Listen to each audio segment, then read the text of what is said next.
James, who now felt really useful too, was complaining. Wobbly wheels. Puffy pistons. Thomas, I should have collected Mr. Conductor. James is right, little Thomas. Collecting Mr. Conductor is an important job. Important is big. James is a big engine.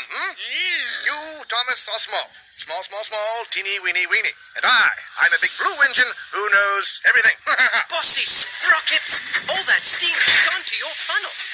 Hey, there they are. We'll fix the wagons. I'm not good at backing up. Me neither. What's important is to stand up on our own wheels to Diesel. Toby's right. Diesel knows that the lost engine in the legend really exists. What engine? What legend? Of an engine whose magic makes her more powerful than Diesel will ever be. That's why he wants to find her. Then we'd better find her first. Leave it to the big engines, Percy. Little engines can do big things, especially when they have nice blue paint like me.